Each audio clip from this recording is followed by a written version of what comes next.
Hey,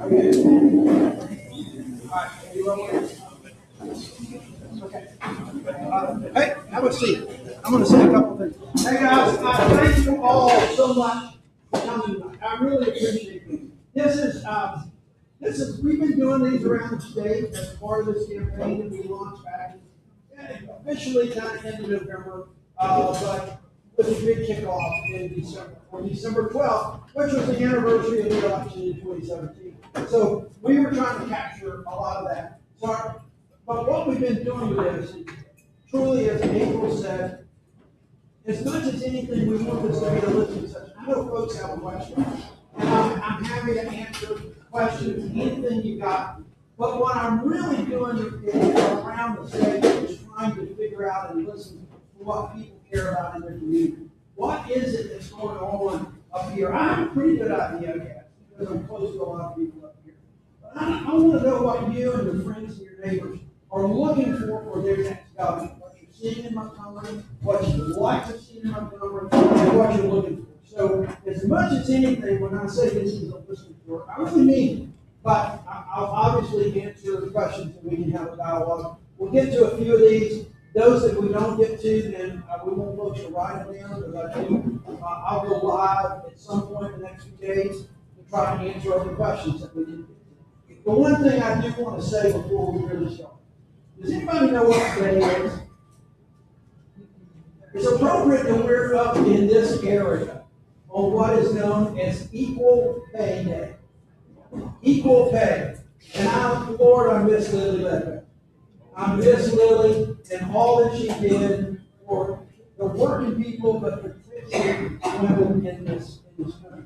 And Equal Pay Day is something that we need to think about in terms of where we're going to go in Alabama. What Equal Pay Day means is that as of today, if a woman had started working on January 1st, she would have worked from then until today to catch up, and all the men start working today for the rest of the year, and they would have made the same amount. If a woman had started 3 months earlier, that is the disparity that we're going to work on when I get elected governor. So I just want to pay homage to Lily and say, let's celebrate Equal Pay Day, and let's get the vote in May, and then in November, and make Equal Pay happen. So we're going to start now. So thank you all so much for being here. Hey! Hello. How are you? I'm good. I'm going to take this coat off, if you don't mind. That's good. Okay. I'm Doug. I'm Harlan. Harlan, nice to see you. Okay. So, thanks for coming. We're at Back 40, even though Back 40 Brewing, great place, although let the record show that I am drinking iced tea. Just saying, I'll have mine later.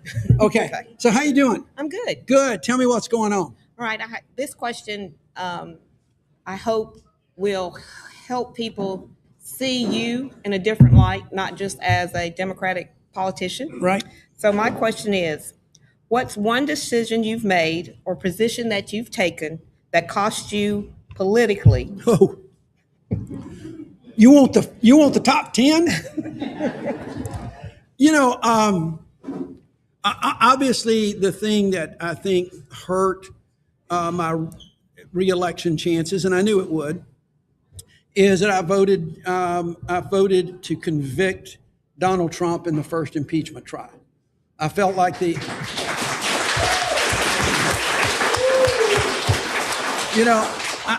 knew that was not going to be a popular vote in Alabama, but for people that I think watched that unfold and particularly paid attention to me, we started working on that file, and I approached it like a lawyer, even though in an impeachment, senators are the jurors.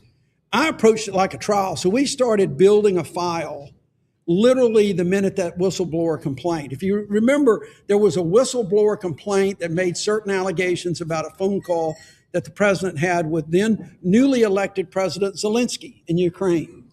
And I started looking at it and I saw the basics of it. It was a summary, but then there was it was made public, the complaint was, And there were a bunch of moderates in the House of Representatives who had been resisting calls for President Trump's impeachment, as had I. Wrote an op-ed in the Washington Post that said it's time for an investigation. If there is any truth to this. And at that moment, I called my staff. I was out and I called my staff. I said, we want to build a file right now. And we started, before the committee held their first hearing, we started gathering things. We started gathering documents, reading as much as we could. And I assigned 2 people to work on it with me. Ultimately, when the case came over, I still hadn't made up my mind.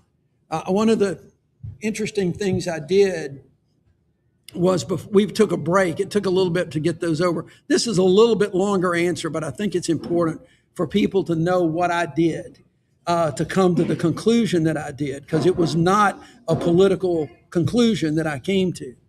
But right before I left for the holidays, in a 2-week break, I gathered my top 6 staff members, and I wrote down on 6 note cards. Guilty, I wrote on 3, and not guilty on 3, and I folded them up. And when I gathered them there, I made them pick one.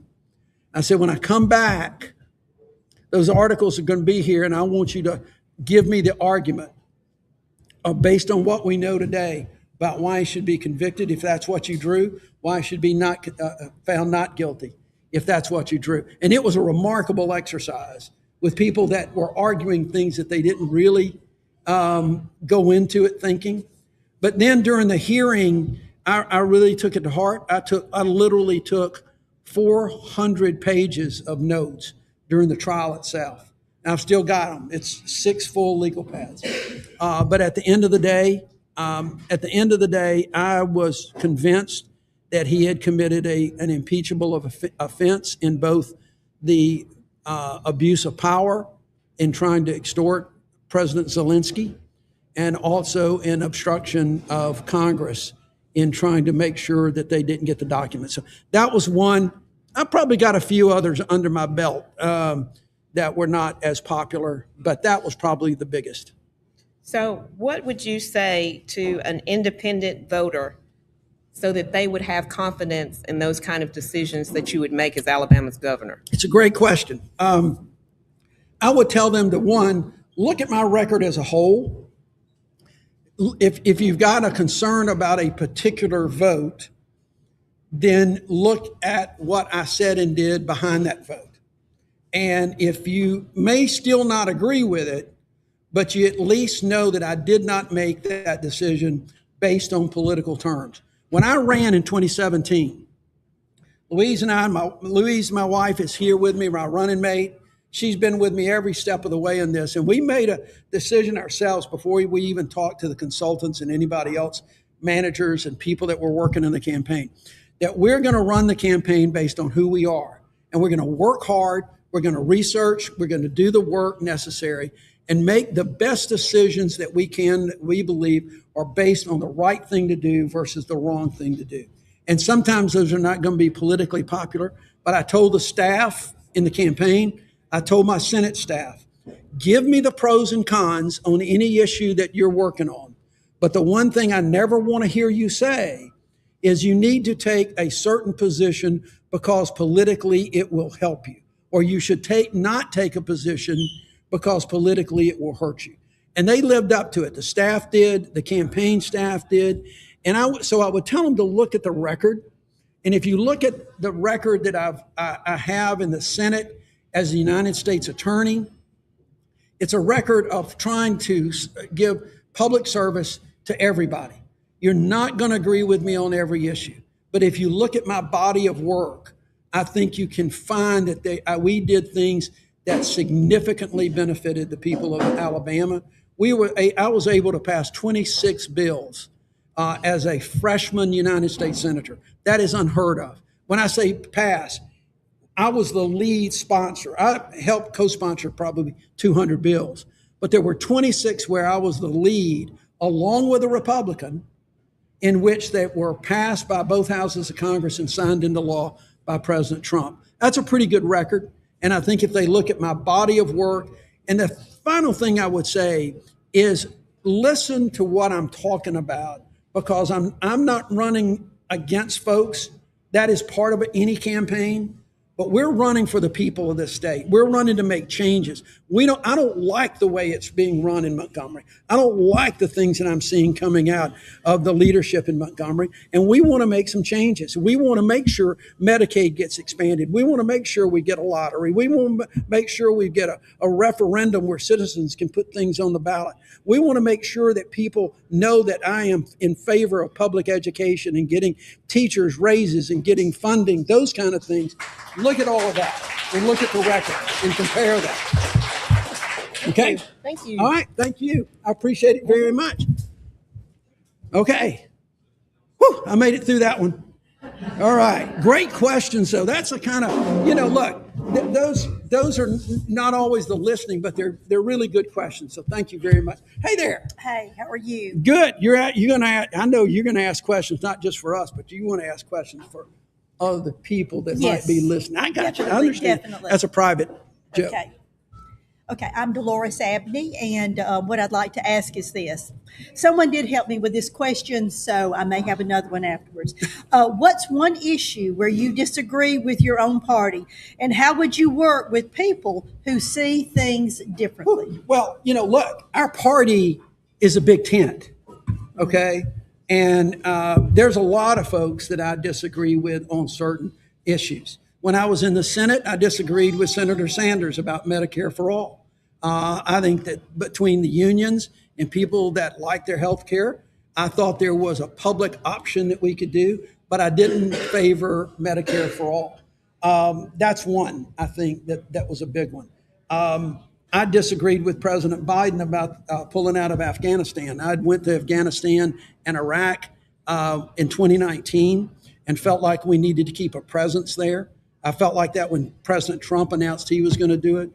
So there's probably a number of things like that. I think if you look, that there are folks in the party, and again, it's a big tent, and these voices are they're very important.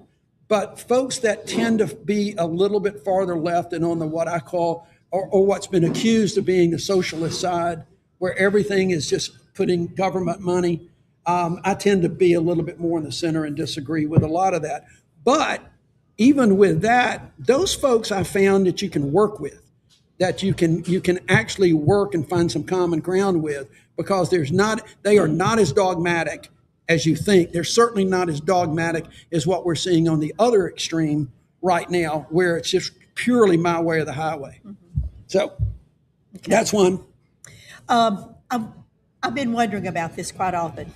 What can we do within the state of Alabama to pull our Democratic Party together and help make it more unified? I know there's a good bit of work in Montgomery that needs to be done. Well, and I appreciate we got Chairman Randy Kelly here today, and I appreciate Randy coming today, and I think he would agree with this. What we got to do is we got to get out and vote, and we need to elect some Democrats. If we can get some more Democrats elected that can be leaders in the party, I think that helps as much as anything.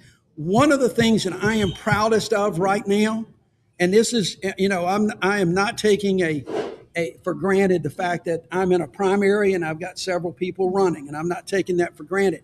But one of the things that I did when I announced, I got into this late there's a lot of reasons. I got into it late because I wanted to see whether or not candidates who were interested in running were going to step up.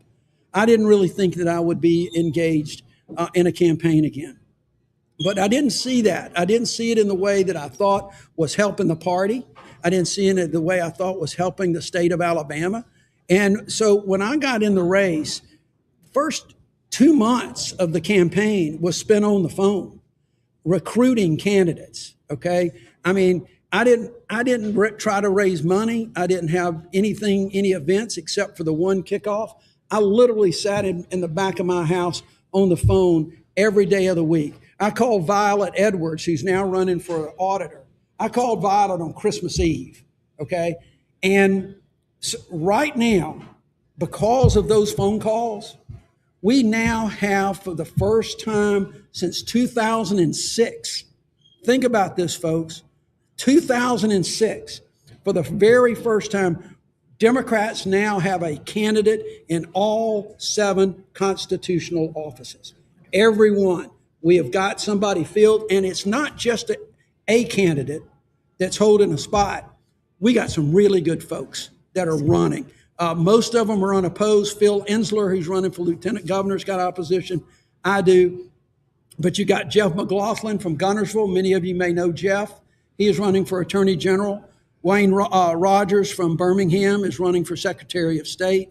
Rosalind Houston, who is a retired banker and former head of the Birmingham Civil Rights Institute, is running for treasurer. And by the way, our state treasurer has been elected 3 times. He got elected and was term limited, and then Governor Ivey appointed him, and he ran again in 22. This will be the first election where he's had a Democratic opponent. First elected in 2010 and has never had a Democratic opponent. But Roz is going to give him a run. You've got, again, Violet Edwards, county commissioner out of Madison County, who is running for state auditor. And then many of you may know our candidate for agriculture and industries commissioner, and that's Ron Sparks. Many of you campaigned for Ron, and Ron's truly one of the best agriculture commissioners we've ever had, one of the best in the country, a real secret weapon to this campaign because he can do those things. We're going to run a coordinated campaign, and we're going to get some Democrats elected this year. And that, as much as anything, the party is going to be supportive. We're going to be supportive of the party. And at the end of the day, we're going to have some Democrats elected. And that does as much as anything. There is nothing like victory to help heal a wound. Okay, is that good? That's great. So, and also within our own community, we really need to stress that we become even more active in our own Democratic Party and encourage more and more participation. What you say? 100%, 100%. You know, look, we are all in this together. We've got to be rowing in the same direction. We can have some internal stuff going on for the primaries. We always do. But at the end of the day, we need to be looking at this ticket. This is not just a Democratic ticket, folks. This is a ticket for change.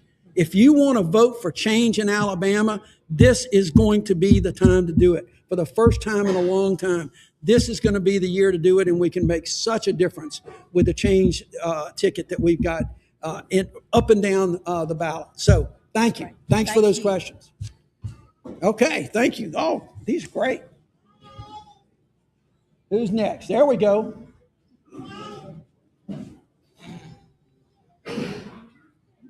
How you doing? I'm doing well. How are you? I'm doing awesome. Thank you.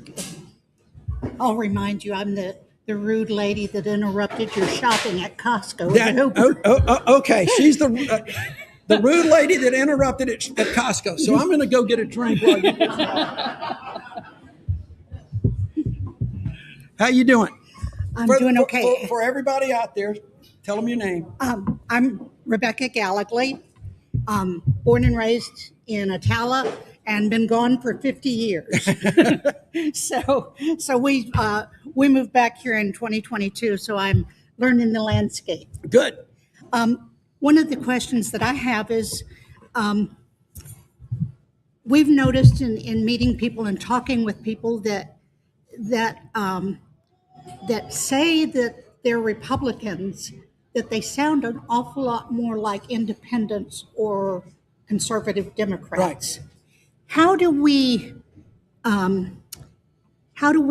educate or inform Alabamians what it is that Democrats truly stand for and believe in, and that we are not, in fact, the devil? Well, look, I think you first of all, you're listening to them, and that's the first step. If they are sounding like they are, that they believe a lot of the same things that you do, then tell them, agree with that, to say, look, that's exactly what the Democratic Party is talking about. But let me say this, as much as with the last question, I want to make sure that the party is functioning properly and building and growing the way it is, I believe it is now. I also think that there is enough national noise out there about Democrats, that we should first and foremost focus on individuals and positions and not party versus party. It is harder in this partisan age to get people to switch parties. It's harder to get people, they're just conditioned. And I get that. I see that. I understand it. I'm not being critical of that. I think it's unfortunate, but I'm not being critical about that. But because of that, I think our first step, our first goal is to say, well, you know what? If you believe that, if that's what you're saying and talking about, you really need to look at Doug Jones and see what he's done. Just forget the party label right now and look at what he's done and look at what he's saying and what he wants to do. Or look at Phil Insler or look at Wayne Rogers or just pick one. Pick a local candidate. You got some great local candidates running this time. And look at those. Don't listen to right-wing radio and TV or some of the stuff that's going on. And certainly don't look beyond the candidates in front of you because they're running their own races. That's the best way to do this, I think. I try to avoid talking a lot about Republican versus Democrat. I do criticize the Republican leadership in Montgomery a lot, but I don't criticize Republicans. I try to criticize Republican leadership for the failed policies that they have in Washington and in Montgomery, where they're not listening to people. And that's the other piece of this, to say, I heard what you said. I like what you said. You do realize that nobody in Montgomery's listening to you, and we need to find somebody who'll listen to us. And join them, find that common ground. That's the way I would do it.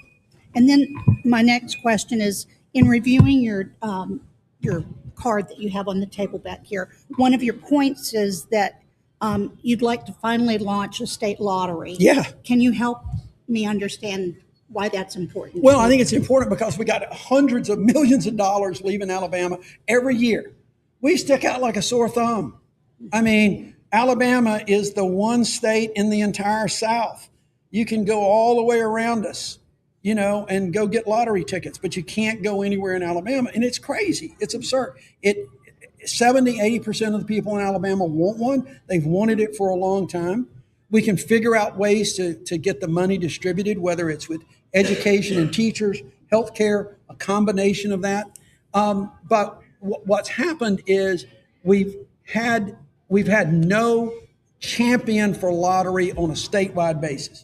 Some of our legislators have been really good about it, but you haven't had anybody on a statewide basis. The governor, lieutenant governor, or any other constitutional officer has not been a champion since Don Siegelman years ago, and that just kind of got all messed up back that's been a long time now. That's been 26 years ago. So I think you need a champion, and we'll get a couple of champions when we get some folks elected.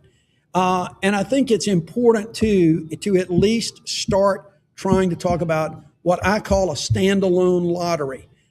One of the problems that we've seen, it gets introduced, there's support here, there's support there, but then all of the special interests start trying to get their piece of the action. And so you start tacking on other things. We just need to have a standalone lottery. We'll deal with sports gambling, we'll deal with bingo, we'll deal with whatever at some point. But let's just go ahead and get the lottery so that money doesn't come out. And I'm going to tell you, folks, we're going to need that money.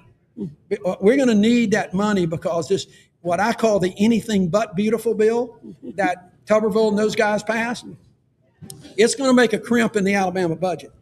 And people are going to have to tighten their belts. And so we need that. When I first launched my campaign, I went over to Georgia, and because that's when the Powerball was hitting about $1.8 billion. And I got up Saturday. Louis said, what are you doing? I said, I'm fixing to go to Georgia. And she laughed. She said, what for? But I went and did a video in front of that big old billboard that shows the stuff. And I showed all the cars just streaming. And I showed the parking lot with all the Alabama license plates. That's our money that's going to other places. So that's why we need a lottery. But we need a champion, and we need people to talk about it. We need folks demanding it as soon as this legislature gets elected, I get elected, and others get elected. We need folks start calling in saying, okay, bill number 1 ought to be a statewide lottery amendment because we'll have to vote on it. And my final question for you is, what can we do to help you and other Democrats win in Alabama? Get out to vote. I mean, look, we're going to be running a campaign unlike anything that has been run in Alabama, because we're not going to have the same kind of money. I'm going to have, I think, more money than any Democrat could get, but it's not going to compare. We live in an era now of fear of retribution. And the fear of retribution is causing people to just throw money at the other side. So we got to be really lean in what we do, which means we're going to need volunteers.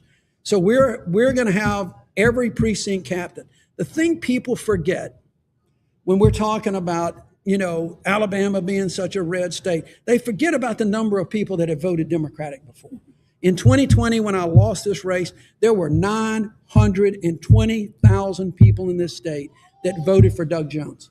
That is 920, 70,000 of those people voted for Donald Trump and Doug Jones. Okay, so we're going after that. We're going after, in every precinct, we're going after that number, and we're going to try to increase that number, but that's where we're focusing. One precinct at a time, getting that hard count, getting that number in, and that's how we're going to win. So become a precinct captain or a district area, and then once we get those, we're going to start just calling folks, and we're going to mainly go after votes we know that are generally Democratic votes. Knowing that 920 came out in a presidential election year, we tend to turn out more. If we can just turn out our base and we can turn out those 920, because I just think that they're still there, and I think they've grown with the number of young people that have registered since 2020. So voting, but here's the other thing people can do right now, even aside from the campaign. Start having your own small gatherings. Invite people that you like, but maybe not sure how they want to vote. Just have coffee with them, have bourbon with them. It doesn't matter, but start having some small groups and just talk and just say, what can we do to make this state better? There's a group in Guntersville, they call it the Strong Coffee Club. They started out with a small group, and it was Republicans, Democrats, and independents who were just concerned about the chaos that they see, the other things going on, and they get together ever so often just to talk and commiserate and try to figure out who is it that we can support that can do things. I think those kind of small groups spread. And then for those that are on Facebook or Instagram or any of those, spread the word. That's how we can get this out. We got to counter the very right-wing media that's in this state. And it blasts out stuff every day, most of which is not true. Well, let me do a real quick commercial then.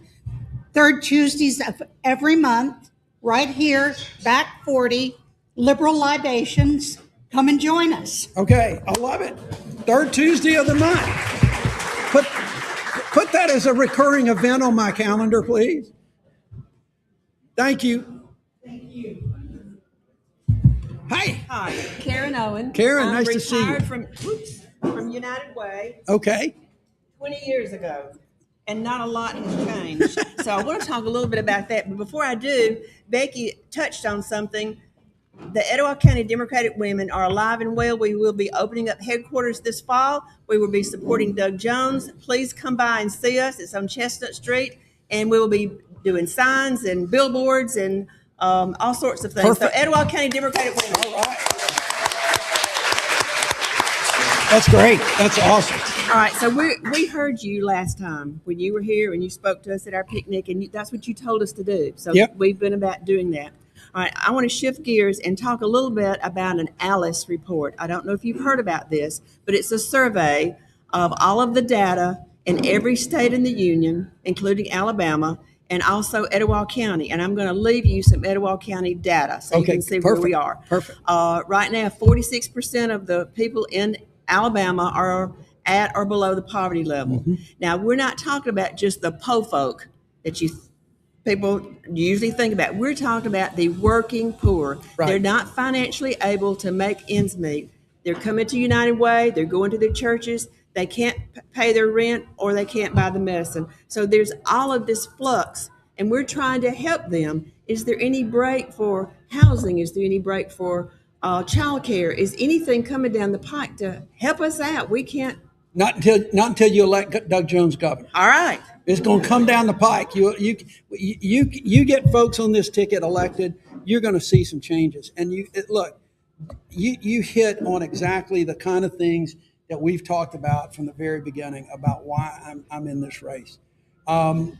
People say, why do you want to be governor? It's not a question of me wanting to be governor, but it is a question of me wanting to do something better for this state and getting people like you and others that are here that want better things for this state. So yes, what can we do? There's little things and there's big things. There's one thing that I think a governor can do, which I absolutely am going to do.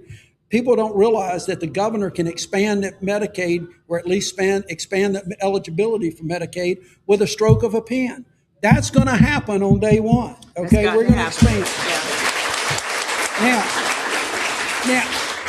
Now, candidly, the governor can't fund it. That's the legislature. So we're going to have to, once it's expanded, though, the eligibility, then we're going to work with the legislature and find the money. Because, again, there's so much, I think, that can be done when you've got a champion in the governor's office. And, we just haven't had that at all on Medicaid expansion. But I think when you get that and you get a couple of other statewide officers, the legislature is going to find a way. So that's number one. Number two, and this, again, I can't do this with a stroke of a pen, but I'm going to be a champion for upping the minimum wage. We have got to up the minimum wage. If Congress is not going to act, and they're not, and there's a couple of ways you can do that if we cannot work with enough legislators. And remember, it wouldn't take but a few Republicans to break with their getting whipsawed the way they are. Mm-hmm. It wouldn't take but a few Republicans to break and get that done on a statewide basis. But at a minimum, we ought to give more power to local elected officials in cities and in counties, that if they want to raise the minimum wage in their communities, they've got the authority to do it without going to the legislature. That happened in Birmingham a few years ago.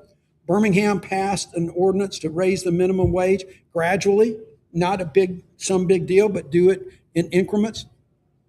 And one of the legislators, not from Birmingham, but a neighboring community that's pretty wealthy, ran down to Montgomery and got legislation passed that prohibits any city from doing that. So at a minimum, we need to let communities do that. So we can raise the minimum wage, we can get Medicaid expanded, and I think you do that, and Medicaid's going to do something else. Medicaid will get more mental health treatment around the state. And when you do that, you can also get people working. You can raise the economies. It's going to keep rural hospitals. There is so much that people have not connected the dots with Medicaid expansion. They think, well, okay, it's just, people that are not working. And that's just wrong. There's such a coverage gap. And they've never connected the dots between the lack of Medicaid dollars coming into the state, which now is into the billions, and the fact that we're losing rural hospitals and the economies of those rural areas cannot grow without good health care.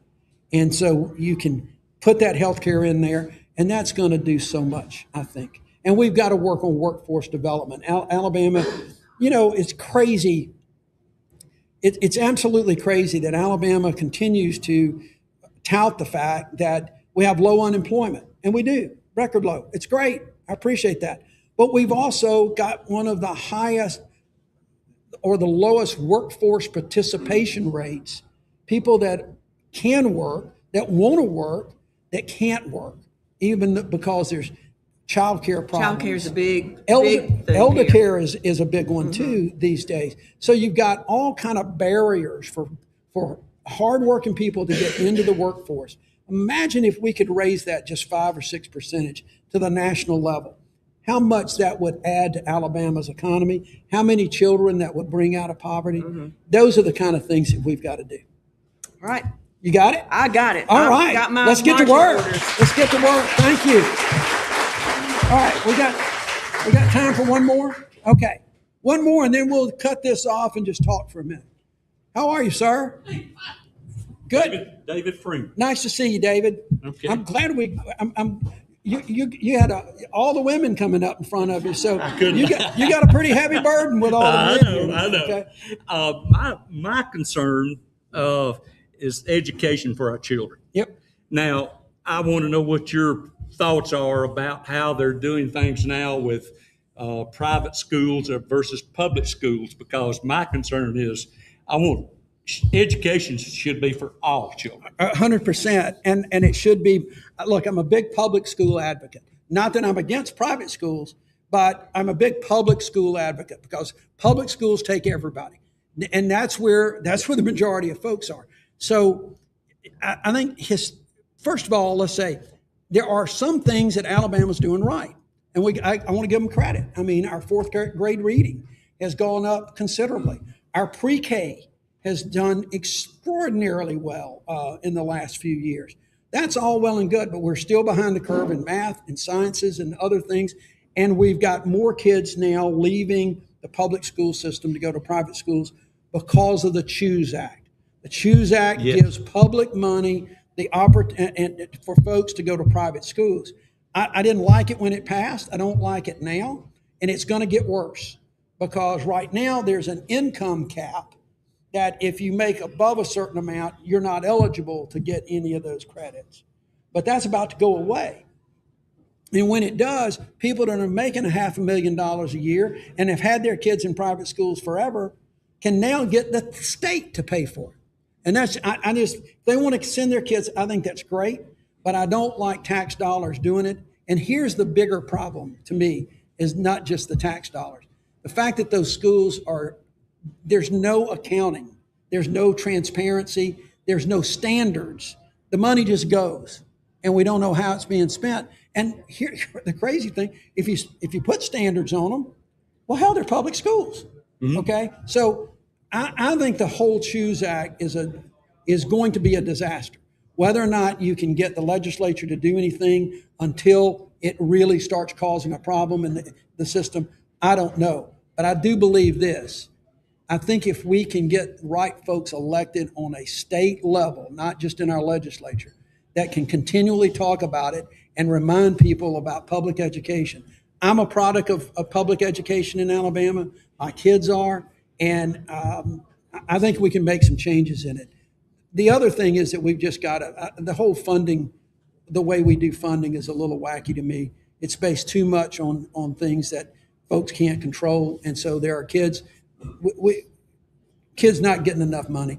And the one thing that I got to figure out a way, this is going to be hard to do because I really think that we're going to have some issues with funding in the state because of the big, beautiful bill. But if we don't start getting teachers about a 10% raise, not this 2%, but a 10% raise, at least the first year, Absolutely. They're going to be in trouble. Absolutely. We got to do that. We got to do that. Look, I think there's enough slush funds in that budget somewhere that we can find a 10% raise for teachers. Right. We've got to take in consideration for mental health issues. Absolutely. And special needs children. Yep, absolutely. And, all of the above. you know, we always hear the term "no child left behind." Well, you know, everybody needs equal opportunities. yeah, but the fact is we're leaving kids behind all the time. Yeah. And the kids that we're not leaving behind are leaving the state. That's the other issue. We got to do things to keep them here. And it seems like, you know, I know some places have child care Right. paid. That's a you big know, thing. I think That's- daycares and things like That's- that are just, it's so expensive, but there's got to be some support. So, Louise, that's a big issue for Louise. You know, when I was in the Senate, we passed some legislation that gave some grant money to some higher education, particularly community colleges, to do just that. Because community colleges in particular, you know, have an older student population, people that are going back, that are families, and to put a daycare at the community college so that folks could come in and go to school and then work. We got to figure out ways to get more free childcare, or at least subsidized somehow, some way. And that subsidy doesn't have to be taxpayers. It could be the companies where folks are employed encouraging these folks to have some way to keep the kids so that they can keep workers there and do those things. You know, when I was U.S. Attorney, we had a program called Weed and Seed. And one of the things that we really worked on was to try to find in some areas that were high crime, a way to get kids some after school activities that they weren't just latchkey Keep kids. 'em busy. Keep them busy, keep them doing both fun things as well as educational things. I just think that those programs are out there, but for some reason, our folks in Montgomery are more concerned about cultural issues. I had somebody the other day, I heard her say, it seems that folks in Montgomery are more concerned with passing bills that we don't need instead of the things that we do need. Yeah. Well, we're going to change that. Okay. We're going to change that. Okay? All right, David. Thank you. care. All right. Best of luck to you. Thank you. Folks, we're going to stay for a few minutes. We're going to cut this off in just a second. But this is the kind of thing that we've been doing around the state. We're going to do a lot more of these between now and the primary. We'll do even more if we can get through this primary. I really appreciate it. But you can see, here's a couple of things. When you do these things, we've been live, but we'll also record it, and we're going to take some of the clips and we'll put it on social media. So when you see it on Facebook or Instagram, please share it. Please do the things necessary to kind of get the word out, because this is what we want.